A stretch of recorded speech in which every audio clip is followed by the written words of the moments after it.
യിരെമ്യാ പ്രവചനം 44 അധ്യായം 8 വാക്യത്തിന്റെ അവസാന ഭാഗം. നിങ്ങളുടെ പ്രാണഹാനിക്കായി ഈ മഹാദോഷം ചെയ്യുന്നത് എന്ത്? ഇസ്രായേലിന്റെ ദൈവമായ യഹോവ പ്രഖ്യാപിക്കുന്ന ഒരു പ്രഖ്യാപനമാണ്.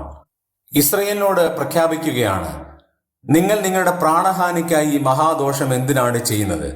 എന്താണ് അവർ മഹാദോഷം ചെയ്തത്? മിസ്രയീം ദേശത്ത് വെച്ച് അന്യദേവന്മാർക്ക് ധൂപം കാണിച്ചു. 2, നിങ്ങളുടെ കൈകളുടെ പ്രവർത്തികൾ കൊണ്ട് ദൈവത്തെ കോപിപ്പിച്ചു. നിങ്ങളെ തന്നെ ഛേദിച്ചു കളഞ്ഞു.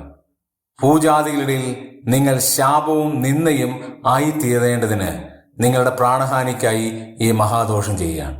അവർ ചെയ്ത ഏറ്റവും വലിയ മഹാദോഷം എന്നവിടെ രേഖപ്പെടുത്തിയിരിക്കുന്നത് അന്യദേവന്മാർക്ക് ധൂപം കാണിച്ചു എന്നുള്ളതാണ്. ജീവനുള്ള ദൈവത്തെ ഉപേക്ഷിച്ച്, ദൈവത്തിന്റെ കൃപകളെ അവഗണിച്ച് അന്യദേവന്മാരുടെ മുമ്പാകെ വണങ്ങുന്നവർ, അന്യദേവന്മാരെ ആരാധിക്കുന്നവർ നിത്യശിക്ഷാവധിക്ക് കാരണമായി തീരും. നിങ്ങളുടെ തന്നെ പ്രാണഹാനിക്കായി മഹാദോഷം ചെയ്യുന്നു. ജീവനുള്ള ദൈവത്തെ മാത്രമേ ആരാധിക്കാവൂ, ജീവനുള്ള ദൈവത്തെ മാത്രമേ വണങ്ങാവൂ. അല്ലാതെ ചെയ്യുന്ന എല്ലാ പ്രവൃത്തികളും നമ്മുടെ തന്നെ പ്രാണഹാനിക്കായി ചെയ്യുന്ന ദോഷമാണ്. നമ്മുടെ ജീവിതത്തെ ക്രമീകരിച്ച് ദൈവത്തിനു വേണ്ടി നമുക്ക് പ്രയോജനപ്പെടാം.